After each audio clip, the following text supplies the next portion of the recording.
Olá, boa noite a todos. Estamos aqui para mais uma live hoje. Essa semana a gente está fazendo uma live na sexta-feira, né? Que é alguma coisa diferente. Mas hoje é uma live muito especial que nós vamos falar sobre bioconstrução. Nós vamos ter um convidado hoje especialíssimo, né? Que é o Bruno lá da BioHabitat, que são uma referência aqui no Brasil em bioconstrução. E nós vamos discutir um pouco sobre o que é bioconstrução, os métodos de bioconstrução, para o pessoal entender um pouco melhor do que é isso. Eu estou só esperando o Bruno entrar aqui, daí eu já vou convidar ele para a gente começar a nossa live, tá? Então, essa semana realmente a gente está fazendo só uma live, né? É a primeira da semana. Semana que vem eu acho que a gente vai ter uma também, então para confirmar uma sobre Mata Atlântica, que também vai ser bem legal, tá? Estou só aguardando aqui a entrada do nosso convidado, para ver se ele...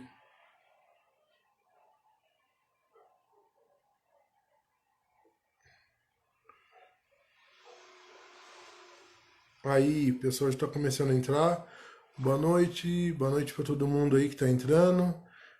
Ah, o Tiago, a Carmelina, tá? Hoje vai ser uma live bem legal, vai ser uma live especial. Eu tô só esperando o nosso convidado entrar aqui, do pessoal do BioHabitat, o Bruno que vai falar com a gente aqui, tá? Vamos ver aqui se ele já entra para a gente já começar essa live, ok? Então hoje o assunto vai ter bem legal, tá, gente? Nós vamos falar um pouco sobre bioconstrução, os métodos de bioconstrução também, tá? Que a gente já deu uma alinhada antes aqui no que a gente vai estar falando. E vamos ver se ele entra aqui.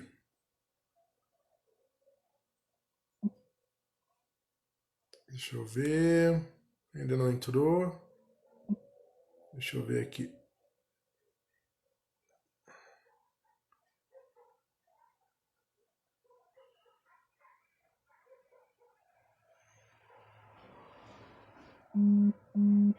Vamos ver se ele entrou agora. Ainda não. Deixa eu ver o que está acontecendo, que o Thiago não entrou aqui ainda. O Lucas entrou. Boa noite, Lucas. Lucas, estamos só aguardando o nosso convidado entrar aqui para a gente convidar ele para entrar na live.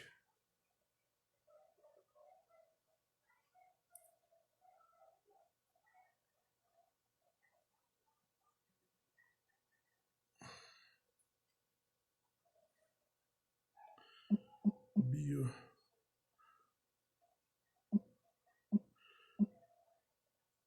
BioHabitat. Deixa eu ver se ele entrou aqui. Eu mandei um convite aqui para ele. Vamos ver se ele entra. Boa noite. Tá entrando o pessoal aí. Boa noite para todo mundo que tá entrando. Aí entrou. Nosso convidado acabou de entrar aqui. Já vou convidar ele para a gente já começar a nossa live hoje, que vai ser muito interessante. Falar de um assunto muito legal aí. Aí, Olá. olá, Bruno. Boa noite, Celso, Vamos ver tudo se bem? aparece. Boa noite. Vamos ver se aparece a sua imagem aí. Por enquanto, tá com aquela imagem escura, com a rodinha, sabe? Rodando. Entendi. Pra mim aqui tá normal, tá aparecendo, sua imagem tá legal. Tá, O vamos meu. perguntar aqui. O pessoal que já tá aí na live, tá conseguindo ver o Bruno aí? E eu, normal? Como é que tá? Aqui pra mim o Bruno não tá aparecendo. Se alguém puder dar uma, dar uma ajuda aí pra ver se o Bruno tá aparecendo aí.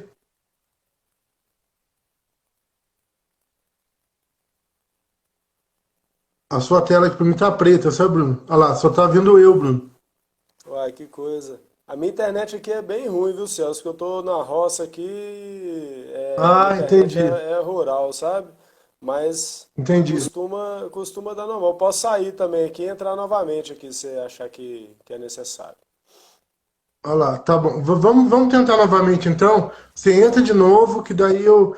Ou então. E também, ô Bruno, uma vez aconteceu isso.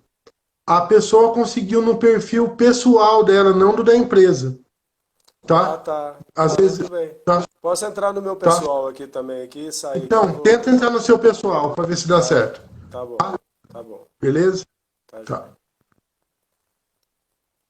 O pessoal, agora o Bruno vai tentar aqui, que tá com um probleminha técnico lá, que tá na zona rural e tá com sinal um tanto quanto debilitado de celular, de internet. Então, assim que ele vai entrar novamente agora no perfil pessoal dele aqui, e eu já vou convidar ele, tá bom? Para ele começar, para a gente começar esse bate-papo hoje, que vai ser bem legal mesmo, que eu acho que todo mundo tem muito interesse em bioconstrução, né? Como que é o sistema, que tipo de sistema de bioconstrução que tem, quais são os métodos, que é isso que a gente vai abordar hoje aqui na nossa live, tá bem? Vamos ver se ele já volta aqui daqui a pouco para a gente começar esse bate-papo. Aguarde só um pouquinho, pessoal. Só um minutinho que ele já está entrando. Já não é a primeira vez que isso acontece, tá? Em live aqui. E a gente sempre consegue. Aí, o Bruno acabou de entrar. Olha lá, ele já mandou aqui um. Vamos ver. Vamos ver se agora vai.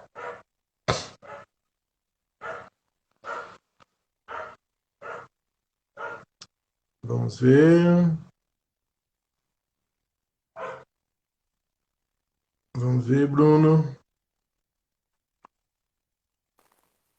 Alô? Aí, agora sim, Bruno. Agora eu tô te vendo. Ah, Aí. então tá bom, que bom. Agora sim, Bruno. Bruno, já tem um pessoal entrando aqui, pessoal que está persistindo aqui, que está com a gente aí. E problema técnico sempre dá, não é a primeira vez, tá, Bruno? Isso é normal. Tranquilo. Nós fizemos uma live com o pessoal da Caatinga, que ele estava lá no meio da Caatinga e estava chovendo na Caatinga, e o sinal da internet estava horrível, mas a gente conseguiu fazer a live inteira com eles. Tranquilo, aqui a gente é persistente, tá bom? Isso aí, tá ótimo. Estamos Tá? acostumados que a minha internet tem essa questão mesmo, que a conexão não é muito boa mesmo, porque eu estou em área rural, mas vamos indo aí. Que der pra Tá. gente falar hoje, vamos nessa. Isso aí. Bruno, vamos lá. Primeira coisa, eu vou pedir para você se apresentar, por favor. Tá bom? Tá legal. Então, meu nome é Bruno, né? Como o pessoal já está falando aí, o Celso me apresentou. Eu sou arquiteto, eu sou bioconstrutor, né? Eu trabalho, sou sócio de uma empresa chamada Biohabitat. Eu e o Flávio Duarte, que é o meu sócio, a gente começou a trabalhar com técnicas, nem chamava bioconstrução ainda, né? Mas eram técnicas vernaculares, técnicas tradicionais. Começamos a construir com Adobe. A partir de 2002, mais ou menos, a gente estava no meio da faculdade de arquitetura ainda e apareceu uma oportunidade de a gente construir uma casa de mais de 300 metros quadrados toda de Adobe. E a gente não sabia de nada. O Flávio fez o projeto, um projeto muito legal, que é uma casa em forma de estrela, é até uma casa bem tradicional aí do nosso portfólio. E aí, dentro dessa oportunidade, foi a nossa escola, né? Não tinha tanta informação, tanto material, ainda poucos lugares falavam de bioconstrução, já existia o IPEC, já tinha alguns encontros aí do Gaia, mas não tinha tanta coisa disponível. E aí a gente acabou procurando alguns professores na faculdade, um geotécnico, uns engenheiros, as pessoas assim que a gente achou que ia poder nos guiar na história. E fomos quebrando a cabeça, né? A partir do momento que estava fazendo fundação, a gente foi fazendo teste do Adobe, fomos fazendo isso. E aí estamos nessa desde então, né? Assim, a gente está.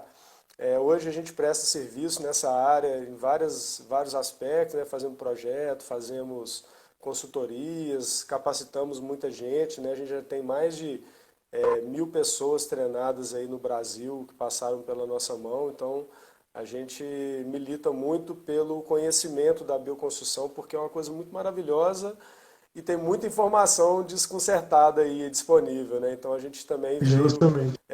trazer assim a nossa experiência, tudo que a gente divulga, fala, são um retrato do nosso trajeto mesmo, assim. Então a gente fala dos nossos erros, fala dos nossos acertos e como que a gente realmente faz na prática, né? Então, daí aproveitando isso, né? Então, como se define bioconstrução, o Bruno? Assim, o que que você pode falar que é uma definição de o que seria uma bioconstrução? Pois é, essa pergunta é uma pergunta que ainda até está em construção, sabe? A gente participa de alguns grupos de discussão, grupos até mais acadêmicos assim também, né? Porque quando a gente fala de bioconstrução, a gente está falando muito também do autoconstrutor, né? Daquele cara que quer pôr a mão na massa, pula algumas etapas formais talvez, né? Mas a gente faz muita discussão assim também na academia. E o pessoal que vem da arquitetura vernacular, né, que fala da arquitetura de terra, que mexe com restauração, hoje em dia tem se atentado para essa definição muito desse termo da bioconstrução, né? E para a gente, cara, assim, a bioconstrução ela é mais do que apenas umas técnicas, né? A gente tem um compilado de técnicas aí que podem ser chamadas de bioconstrução, né? As paredes de terra, de uma forma geral, né? Taipa, pau a pique, superadobe, hiperadobe, essas técnicas todas. Os tetos vivos, saneamentos inteligentes, ecológicos, né? Mas assim, se for pensar na história da coisa, desde muito tempo se fala disso, né? Começamos a falar de ecologia com mais intensidade desde 1990. A gente já tinha esse conceito de eco-houses no estrangeiro aí, né? Então já se falava muito disso desde essa época e o conceito de bioconstrução começou a parecer mais recente. Mas para a gente o que é o bioconstrução? Bio sempre é vida, né? Vem de vida, esse termo do vivo, né? A gente considera a edificação uma construção viva mesmo, que ela consome energia, ela tem uma interferência no lugar que ela está sendo implantada, ela tem uma interação com as pessoas que moram ou ocupam aquele espaço. Então, para nós, a bioconstrução tem que ser uma casa que gera vida, que gera bem-estar, que gera saúde. Então, usar materiais que não têm toxina, ou que têm um impacto ambiental pequeno, ou que tem uma pegada ecológica menor, que tem disponível na sua região, que não vai brigar, não vai ser uma coisa alienígena que vai chegar no seu local e vai ser invasivo, né? Vai ser um material que já está ali, ou que vem daquela região, que dialoga com o contexto do seu espaço, né?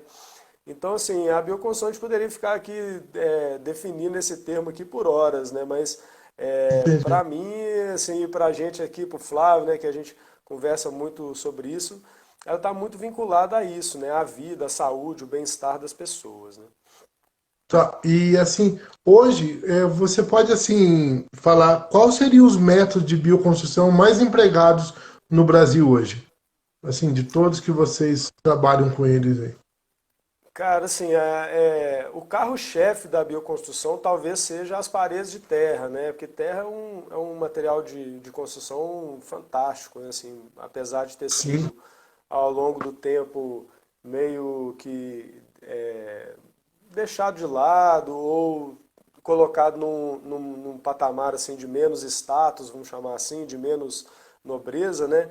Ele é um material de construção que ele é utilizado em mais de 80% do mundo, né? Existe um instituto chamado Instituto Craterre na França que ele mapeou, né, até 2014 aí, que é as informações que eu tenho em contato, é, todas as edificações no mundo, e mais de 80% das pessoas do mundo ocupavam edificações de terra até É. então, né? Não em termos de quantidade, mas em termos de localização, né? O que Uhum. você viu vendo no mapa, assim, você vê que o que não está morando em casa de terra é pessoas que moram nas regiões de floresta tropical ou de extremo glacial, de extremo frio, que tem outros materiais disponíveis para construção, né? Mas a terra é esse grande carro-chefe de todas as técnicas de alvenaria, né? Que vai do pau a pique, taipa de pilão, adobe, superadobe, engloba todos esses materiais, tem umas propriedades muito incríveis aí de conforto térmico, conforto acústico, né? E aí passando para outras etapas da construção, da casa, né? Talvez o mais importante de ressaltar e que a gente tem que ter mais cuidado mesmo é com o saneamento, né, com o cuidado do nosso esgoto, né, porque talvez seja onde a casa possa impactar mais no cotidiano dela ali, né. Então a gente tem Sim. mesmo alguns sistemas de tratamento descentralizados, né, que cuidar do esgoto de uma pequena casa, de uma família, de uma edificação é simples, né, mas a gente por conveniência política, alguma coisa assim, usa o sistema centralizado, né, que é aquele sistema Uhum. urbano onde coleta o lixo, o esgoto todo, vai para uma estação de tratamento e tudo mais, né? Então, talvez seja onde as edificações mais impactam na cidade ali, de certa forma, né? Então, os biológicos são é, um ponto muito relevante mesmo para a bioconstrução, para uma casa ecológica, né? Essa é uma coisa interessante que você falou, porque é, você tocou até duas vezes no assunto, duas vezes já no assunto de esgoto, né? Como que vocês trabalham isso normalmente na bioconstrução? Com relação à parte do saneamento dessas residências que vocês acabam efetuando a construção delas? Olha, Celso, existem muitas técnicas, algumas delas, inclusive, existe norma técnica, né? Existe a norma técnica de saneamento descentralizado, que fala de fossas sépticas, fala do descarte desses esgotos. Mas um ponto legal assim que a gente gosta de fazer é porque é separar as águas cinzas das águas negras, né? Falando pro pessoal que Sim, não sabe a diferença, né? As águas cinzas são aquelas águas ali que a gente usa no banho, na torneira, que não vai fezes, né? Que não vai excremento. E uhum, as águas negras seriam as águas do esgoto do vaso sanitário mesmo, né? Então existem muitas formas de a gente tratar isso. Se vai usar água, a melhor maneira é separar essas águas, né? Porque, vamos dizer, mais de 80% do nosso consumo é de água fácil de tratar, né? Que são as águas cinzas, né? Você, com um filtro ali de carvão ativado, só um sistema simples de tratamento você consegue descartar essa água ou até mesmo reutilizar ela de forma simples. E a água que a gente usa para descarga, que vai fezes, que vai dejeto, ela é muito menos quantidade, né, em termos do nosso sim, consumo. Então, tratar isso também é muito simples, né? Existem própria fossa séptica que a gente encontra aí de vaso, em depósito de material de construção, já é um processo bem eficiente, mas a gente costuma recomendar muito o TEVAP, que é o tanque de evapotranspiração, muita gente também conhece como BET, né, bacia de evapotranspiração, que é uma forma de devolver a água muito limpa para o meio ambiente, né, que ela só volta em forma de vapor de água, né, através, como o próprio nome fala, de transpiração e evaporação, né. Então isso é uma forma muito legal. A gente já teve uma experiência muito boa aqui em Minas Gerais, no Vale do Jequitinhonha, que é um lugar que tem muita dificuldade com água, onde nós sim. participamos de um projeto que construiu mais de 450 banheiros secos.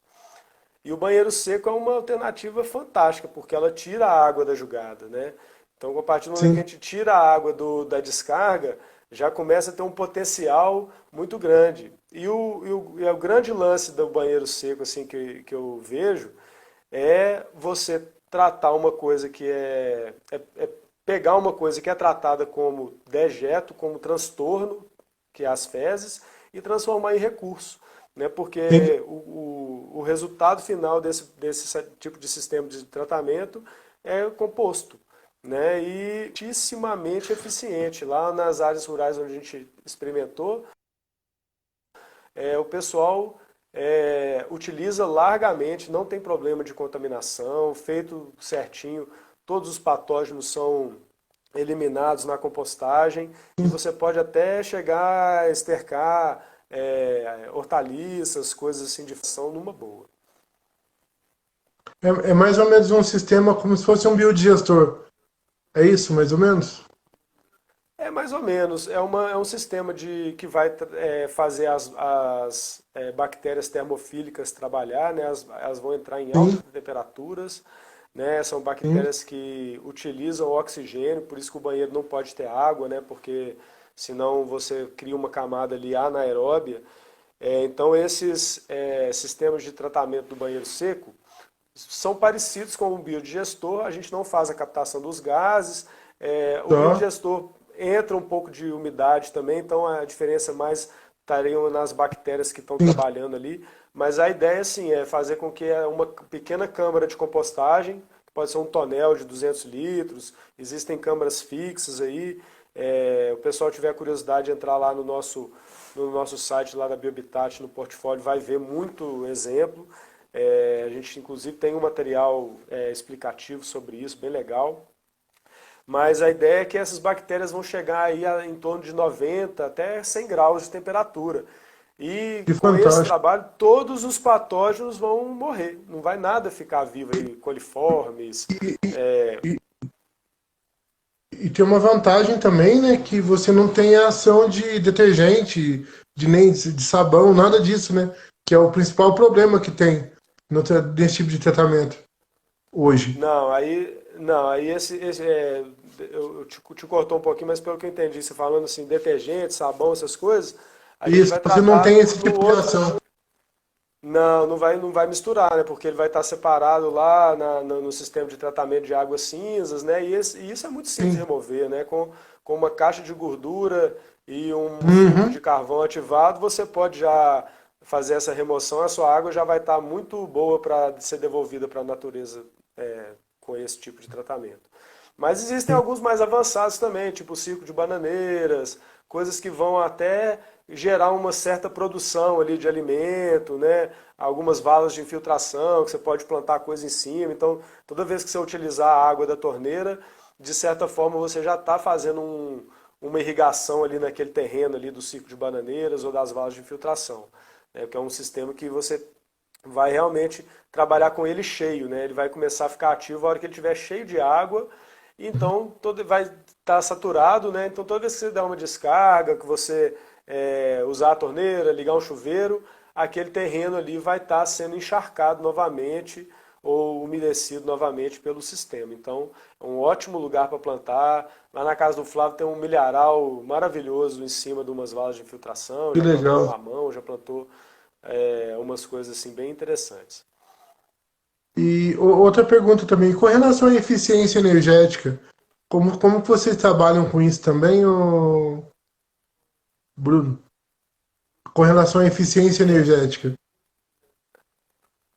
Você fala do saneamento ou da construção como um Não, todo? da casa.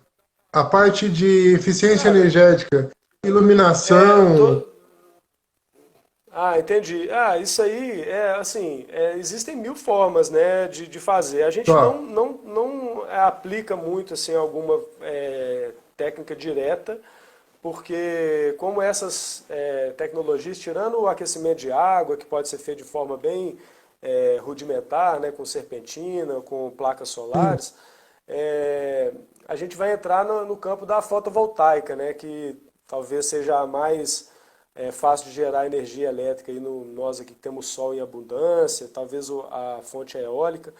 Mas como a gente não executa as obras, não faz assim de fato as construções, a gente acaba deixando isso para os especialistas mesmos, né? Assim, a gente Não, não, é costuma que. melhorar o desempenho energético e o consumo de energia nos projetos mesmo, né? Porque como um projeto de bioconstrução, um projeto de arquitetura, né, bem feito, ele vai ser confortável termicamente, vai ser confortável, a claridade dele vai ser adequada para o ambiente. Então, se você já se preocupa com isso no projeto, o seu consumo de energia já vai ser menor, né? Você vai ter menos É, é, necessidade de ar-condicionado, ou de iluminação, ou de lâmpadas, né? é justamente, eu acho que era nisso mesmo que eu queria chegar, porque assim, nos projetos que eu vi de vocês lá, a iluminação interna dos projetos é excelente. Dá para perceber lá nas fotos que tem uma claridade muito grande durante o dia, do próprio claridade do dia mesmo, entendeu? Sem necessidade de Sim. iluminação, de lâmpada, nada disso. Entendeu? Era mais ou menos isso mesmo que. E eu vi que vocês trabalham com cores muito claras também, né? As cores internas são muito Sim, claras também, que facilita essa iluminação também. sim. Sim, isso ajuda demais. Isso aí tem que ser pensado no projeto sem exceção, né? Se você tá pensando no conforto das pessoas, nas atividades que vão ser trabalhadas ali, a gente inclusive faz um processo muito meticuloso de projeto quanto a isso, porque a gente coloca as pessoas para sentirem um pouco. A gente, antes de fazer um projeto, começar lá, pensar que a parede é aqui, que a janela é para lá, a gente faz uma excursão no terreno com as pessoas envolvidas ali para fazer um mapa de sensações, né? A gente tentar escutar um pouco o que o terreno tem para falar para a gente e a gente Entendi. faz isso mesmo, assim, mapeia ali no levantamento topográfico, faz um mapa do lugar com alguns pontos de referência, mapeia os sentimentos, as sensações que o terreno despertam ali, para a gente ver mesmo onde é que a gente fica sonolento, onde é que a gente fica agitado. E é muito interessante quando a gente casa esses sentimentos e essas sensações das pessoas com o programa, né? Onde é que vai ser o quarto, onde é que vai ser a sala, onde é que vai ser a academia, né? É muito interessante depois sobrepor isso e ver na utilização do espaço posterior que realmente o lugar que a pessoa se sente calma é lá no lugar que ela medita, ou no lugar que ela dorme, no lugar que ela fica ativa mentalmente, que ela fica alerta, é o lugar que ela trabalha, que ela está preparada para encarar o dia a dia, né? Então a gente tenta fazer esse casamento até nessa forma sutil. Aí essa análise começa a entrar também, a posição do sol, a posição do vento, a posição das coisas, dos elementos, né, os recursos que a gente tem ali, se é úmido, se é seco. E acaba que o combinado disso tudo com as técnicas construtivas que a gente sugere ou que a pessoa já tem vontade de fazer, acaba que isso tudo tem um casamento muito bom, né? E vai criando um ambiente muito favorável para o bem-estar das pessoas ali dentro daquelas construções, né? Entendi. Eu vi também que dá até uma possibilidade de você fazer até mais de um andar, né? Até dois andares. Eu vi alguma coisa no site de vocês, né? Que tem até construção de dois andares, né? Feito de terra, né? No caso. Tem. Se você for olhar historicamente, você tem exemplos aí no Iêmen, em lugares aí que você consegue edificações muito mais altas. Aqui no Brasil tem um prédio de adobe de 4 andares, histórico. Quatro Ali andares. no interior de Minas, aqui 4 andares.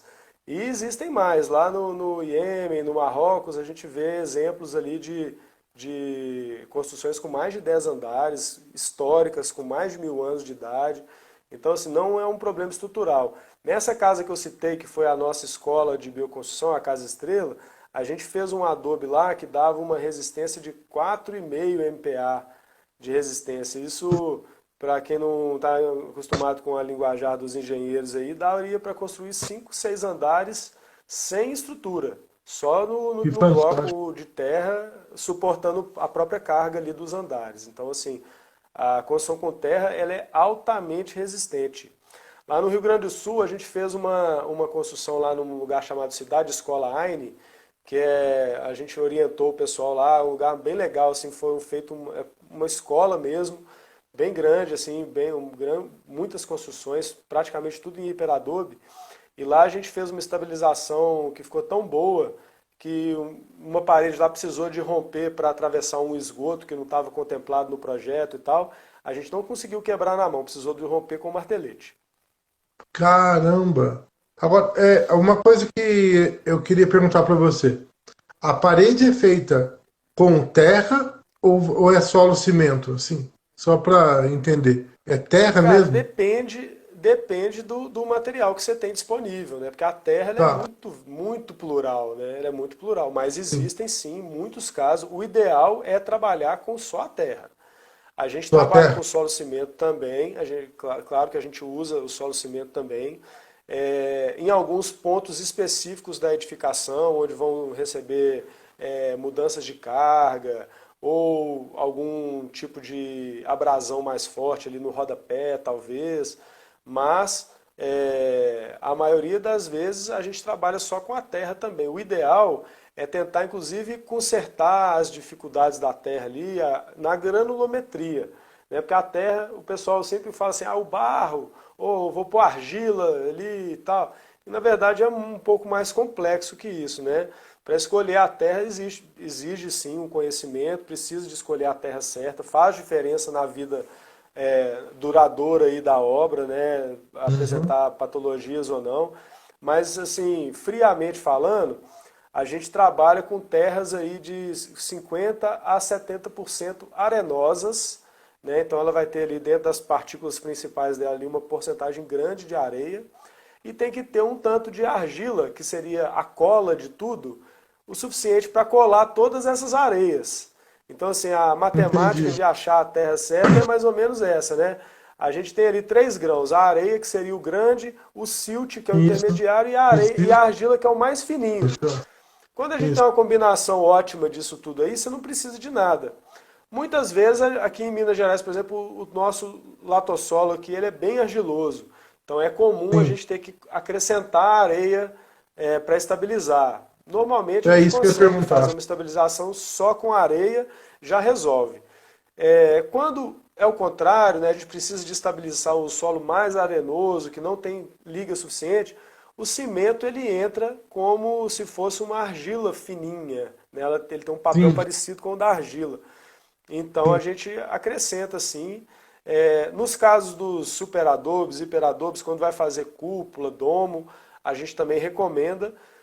Mas a gente já viu também exceções. A gente já trabalhou aqui em Confins, aqui perto de Belo Horizonte, aqui numa residência ali, que é Confins é famoso porque é onde tem o aeroporto internacional que atende Belo sim. Horizonte, né? Então o pessoal deve conhecer. Ali em Confins a gente está terminando uma casa que lá foi exceção. Lá o cimento atrapalhou o desempenho muito. A gente teve que desmanchar uma construção que estava quase pronta, porque a gente viu que o cimento estava interferindo negativamente com o desempenho da parede e tiramos fora. Então, assim, a terra é uma. Até talvez por isso que foi meio que deixado de lado aí quando industrializou a construção, porque ela exige uma experimentação constante. A gente mesmo que tem, aí, sei lá, 17, 18 anos de experiência com construção com terra, a gente testa todas as terras, faz teste de desempenho em todas as obras, a gente não vai na receita do bolo, não adianta, não vai funcionar. Tem que fazer teste de tato, tem que morder a terra para sentir a granulometria, tem que entender qual terra que é, não pode usar areia da praia, salobro é Não. roubado, é problema. Então, assim, tem muitas minúcias, né, que a gente chama atenção. A gente já viu problema porque a pessoa usou terra com muita matéria orgânica, então a parede mofou, deu problema, caiu, né? Hoje em dia, eu fico vendo assim que talvez não chegue a ser metade não, mas um terço dos trabalhos que a gente faz hoje em dia é dando atenção e manutenção em construções que foram feitas aí há alguns anos atrás e estão dando problema hoje em dia, porque o pessoal viu qualquer coisa na internet, fez assim, meio Uhum. sem conseguir. E são técnicas que você consegue sim colocar uma parede em pé. É fácil fazer. É muito fácil, é muito simples na Mas, verdade. Todas as técnicas são muito acessíveis. sim, Mas a escolha dos caminhos certos fazem a diferença, né? A gente, inclusive, durante esse tempo, acabou ficando especialista em capacitar as pessoas, até por isso, né? Porque como a gente projetava e queria ver as coisas em pé e acabava encontrando essa lacuna aí no mercado de não ter quem executa, né? Quem é essa mão de obra, né, da bioconstrução, né? Então isso ainda é uma coisa que está sendo construída, né? sim, eu achei interessante porque eu lembro, eu já, quando meu pai teve um sítio há um tempo atrás, que tinha uma casa lá de pau a pique. E essa casa já tinha uns 70 anos, tá? Só pra você ter uma ideia. E ela tava em pé lá, e a gente usou essa casa durante muito tempo lá também. Nós fizemos algumas pequenas reformas dela, e ela tava lá utilizando. Então, você vê, aquela época, eles já tinham uma técnica bem interessante para escolher o tipo de solo, né? Se você for pensar bem. Não é verdade, Bruno? Sim, com certeza. A gente tem aqui no interior de São Paulo, no interior de Minas, na Bahia, no interior, no litoral ali do Rio de Janeiro, nós temos construções com terra que têm mais de 400 anos e estão em Justamente. perfeita utilização. Ouro Preto tem construções que estão sendo reformadas agora ou foram reformadas recentemente, depois de 300 anos de uso, né? Então, são técnicas assim que têm um desempenho, vou falar uma coisa que pode até chocar as pessoas, mas tem um desempenho superior ao do concreto, muito Sim. maior, porque o concreto ele é feito para ter vida útil de 50 anos, né? Então ele não tem garantia após 50 anos, né? E Sim. essas outras edificações a gente tem precedentes históricos aí internacionais, inclusive com mais de 1000 anos, né? Aqui no Peru mesmo tem as ruínas de Chan Chan aqui que são 400 anos antes de Cristo, né? Tem coisas assim muito antigas construídas com terra, né? Outra coisa também, você já fez vocês trabalham com bambu também, ô Bruno? Chegam a fazer também Trabalhando. trabalho. Já usamos bambu muitas vezes, né? Tanto para fazer estrutura das construções, como para fazer madeiramento de telhado, até movelaria, né? Eu sou mestre bambuzeiro formado, eu trabalhei não, mas eu estudei com o Lúcio Ventania, que é o grande bambuzeiro aqui do Brasil, Sim. tá aqui na nossa área aqui, ele é um grande parceiro nosso, a gente sempre indica ele assim como executor dessas técnicas de bambu. Conhecemos outras pessoas também que foram alunos dele também, mas ele é uma grande referência para a gente, mas a gente utiliza sim. Temos uma parceria muito boa com o pessoal da Ameríndia também, que é especialista em geodésicas, trabalha muito bem com bambu também. O Jorge é um excelente mestre bambuzeiro, muito fera. Então a gente tem essa experiência, inclusive com essas parcerias aí. Porque a resistência do bambu é algo incrível, né? Em relação até ao concreto, né? Ele é extremamente resistente, né?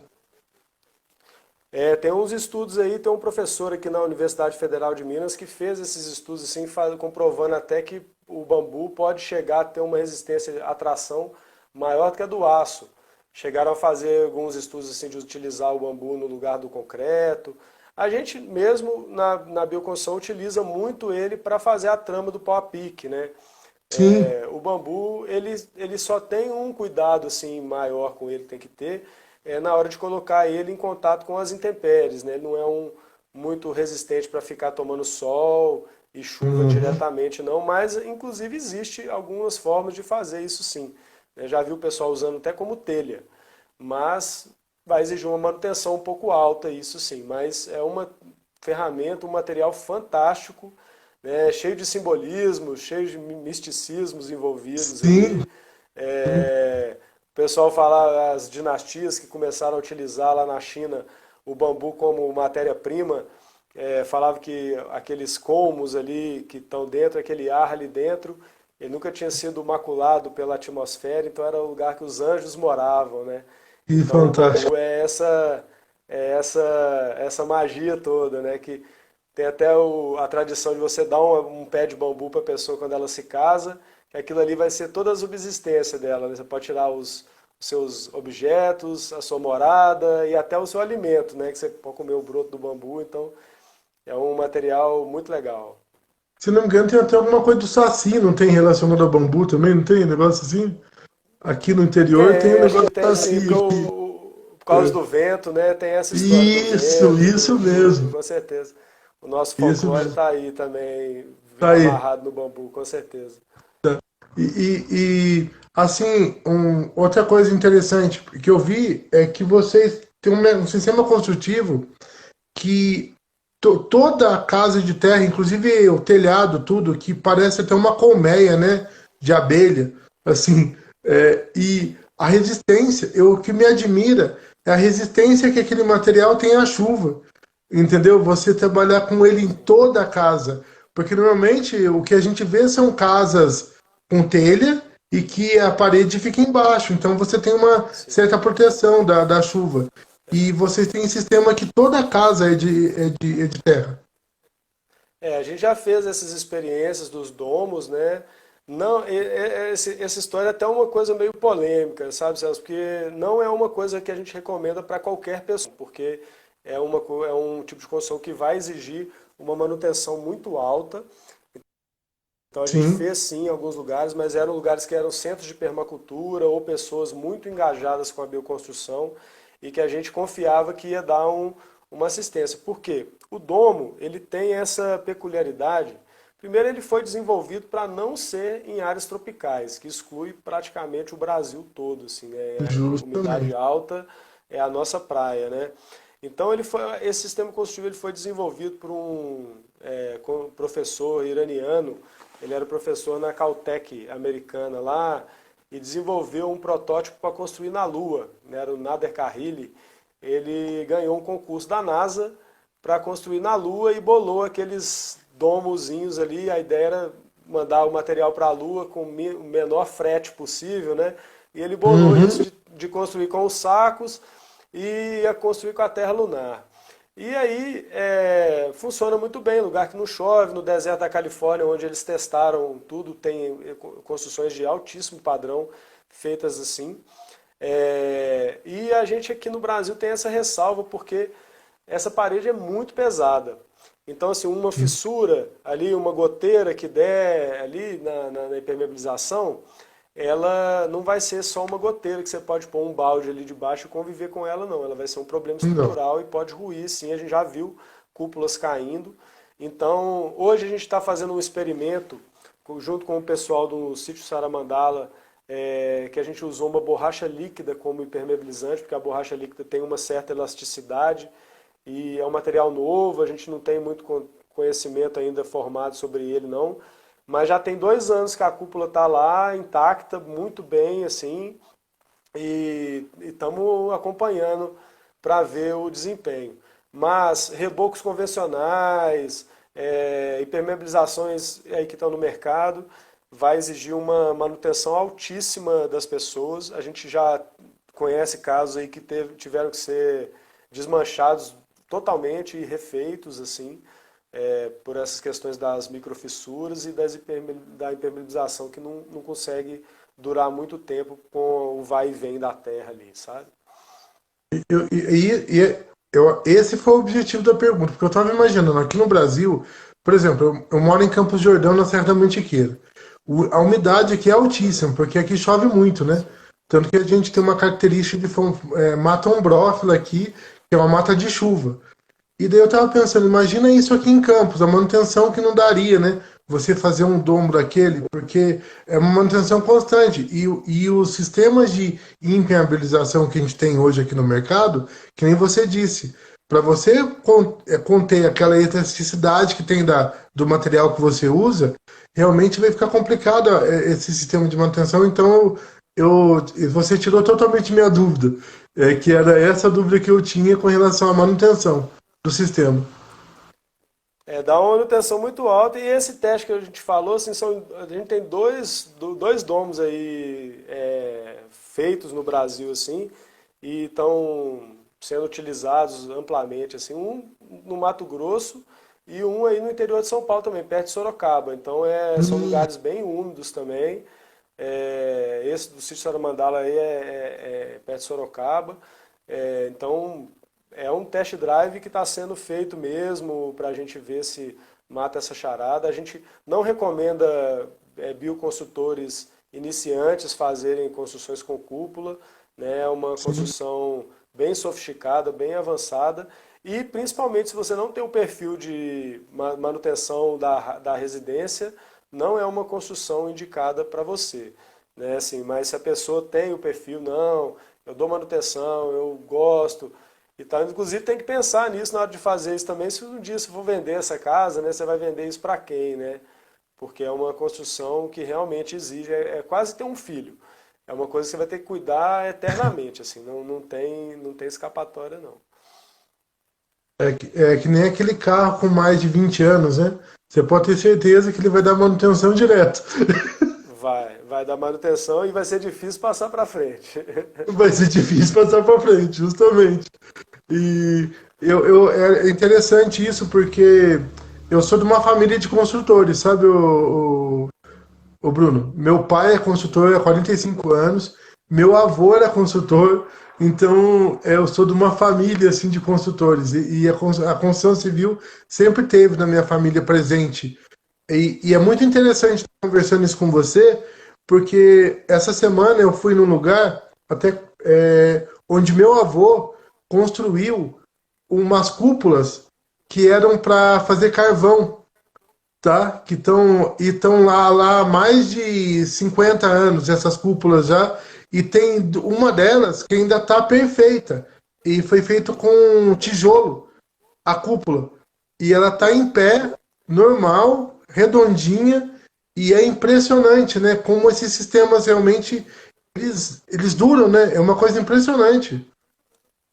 Duram demais, duram demais. Inclusive a cúpula com a Adobe, que é essa redondinha, mais parecida com essa de forno que você falou, ela já tem Sim, um comportamento bem diferente da do Hyper Adobe, que é aquela que você falou que parece uma colmeia. Ela, isso. como os Adobes são estabilizados antes, elas já têm uma aceitação muito melhor, já é muito mais fácil de fazer também. No Brasil existem algumas aí, no Tibá tem, o Gernot Mink, que é um consultor alemão aí muito renomado e tal, veio fazer uma oficina aqui em Minas Gerais também, a gente participou intensamente. Ele teve um problema de saúde no meio da oficina, a gente acabou tendo que assumir o papel assim de liderança ali do curso e tal, mas Uhum. foi tudo sobre a orientação dele, foi muito legal, a gente fez uma cúpula dessa de tijolo aqui em Mariana, foi bem legal. Tem um desempenho muito bom, acústico, térmico. A terra é realmente um grande trunfo assim para a gente poder se abrigar, né? Que legal. E nos processos que vocês fazem, assim, dos projetos, também das construções, vocês usam bastante material de reuso também, de demolição, normalmente? Ô, Bruno?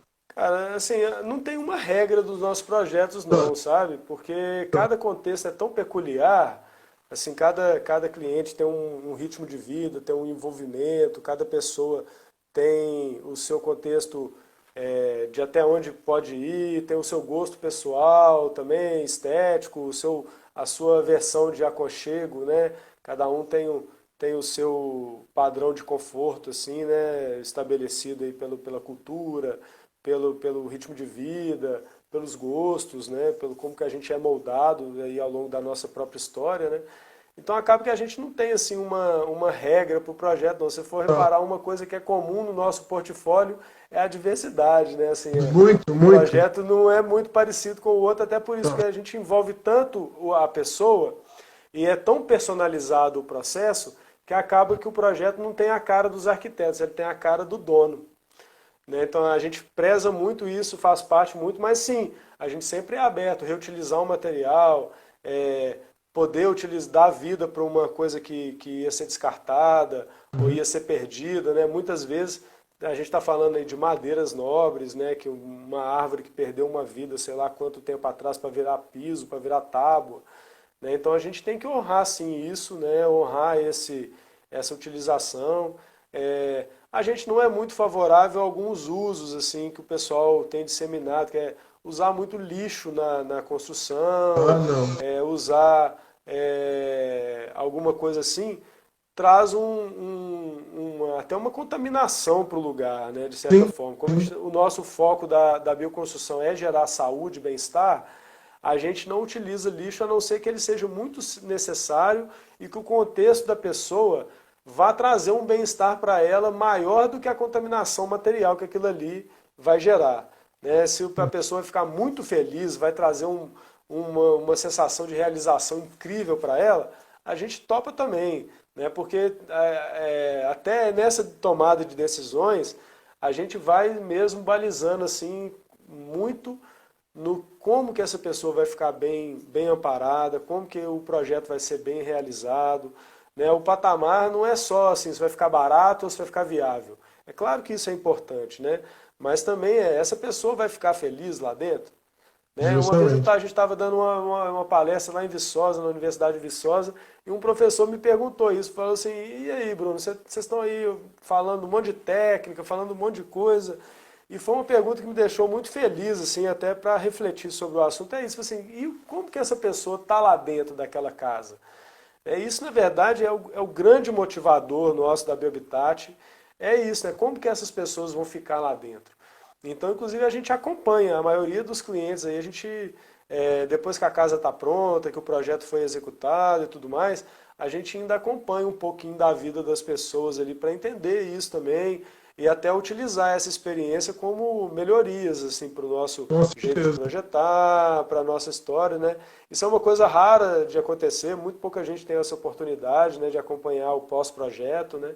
Mas a gente leva isso a sério, assim, e toda vez que a gente tem a oportunidade de visitar ou de ir, às vezes visitar presencialmente é muito difícil porque é muito espalhado pelo país, assim, todas as ações, mas a gente sempre está em contato, tenta ter relatos das pessoas, tenta ver como que está acontecendo, o que está acontecendo, que destino que está aquilo ali, as Uhum. modificações que os próprios proprietários vão fazendo, né? Porque a casa é viva, né? Então vai acontecer de um quadro ser pendurado na parede, de uma cor Uhum. mudar, de uma reforma acontecer, né? E a gente está ligado nisso aí é muito legal. Agora, uma pergunta que eu sempre quis fazer para o pessoal que trabalha com bioconstrução. Vocês têm cliente em área urbana também ou é somente em área rural? Temos cliente em área urbana, a gente aprova os projetos na prefeitura, normalmente, Hum. legaliza tudo, não tem nenhuma objeção em relação à aprovação de projetos de bioconstrução nas prefeituras, até porque eu mesmo nunca me deparei com uma eh, prefeitura que exigisse o sistema construtivo na apresentação do projeto. Sabe? Não, Nunca nenhuma. não é comum isso acontecer. Então o cara quer Não. saber a área que você está ocupando, se não Uhum. passa do número de pavimentos que você está permitido ali naquela região, etc e tal, né? Friamente falando, o foco da prefeitura é moldar ali como que ela pode arrecadar o IPTU ali Isso mesmo. e tudo mais, né? Então, assim, a gente tem sim, a casa do Flávio, meu sócio, é em área urbana, é dentro de um Hum. condomínio. Lá nós temos duas obras, tanto a do Flávio quanto de um cliente nosso, que são aprovadas na prefeitura. Temos casas aprovadas na prefeitura em área urbana, bairro comum, assim, lá em Teresina. Temos também em outro lugar no Piauí também chamado Parnaíba, que é no litoral do Piauí. Uma que é no litoral mesmo, na praia, um hostel que a gente orientou o pessoal a construir lá. E um outro que é uma residência, que é aquela que você viu lá de 2 andares, de toda feita em Sim. Iberadobe.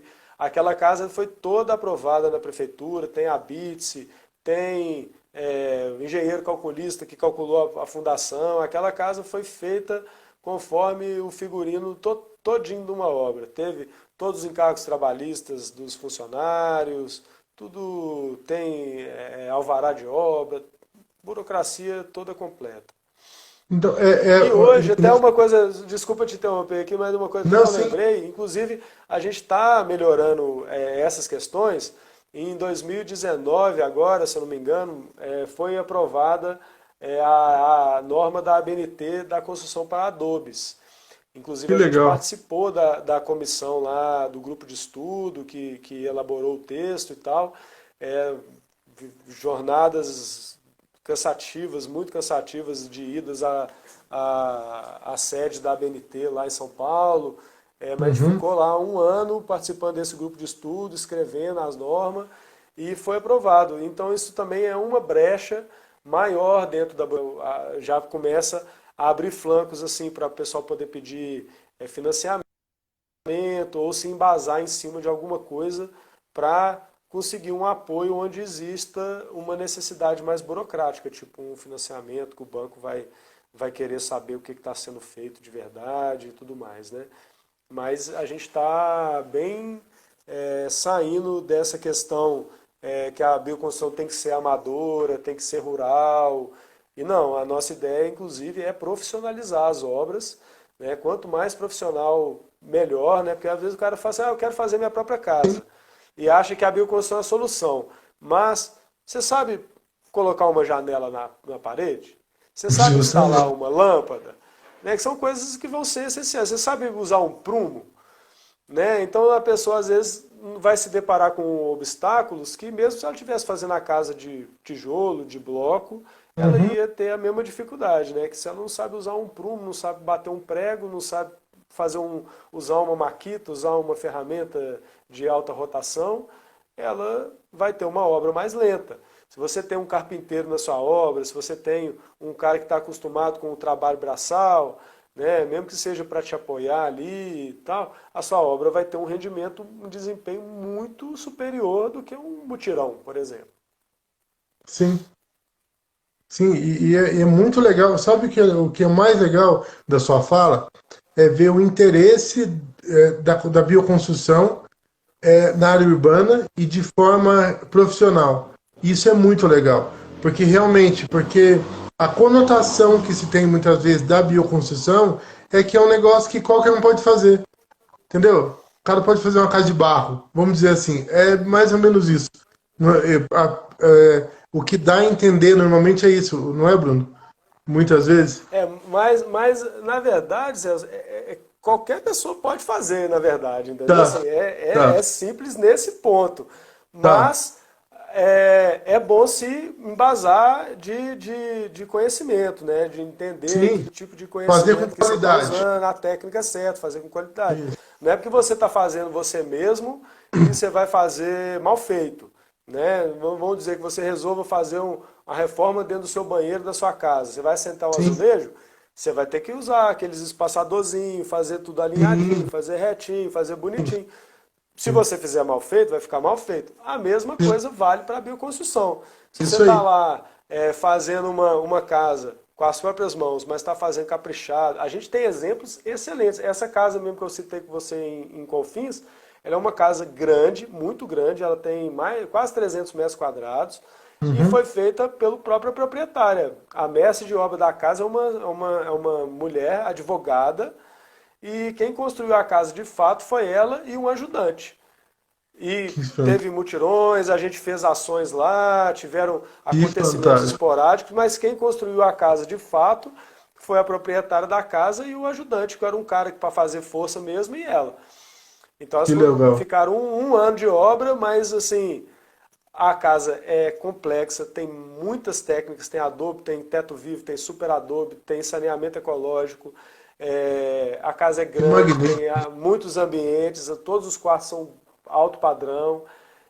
Então, assim, é uma prova Mas o que essa moça fez? Ela recorreu, a gente deu treinamento, ela fez curso com a Justamente. gente acompanhou a obra de certa forma. Nós fizemos um projeto que lá é área urbana, precisou de ser Uhum. aprovado na prefeitura, tem tudo, os alvarás, tem tudo isso, como eu te falei.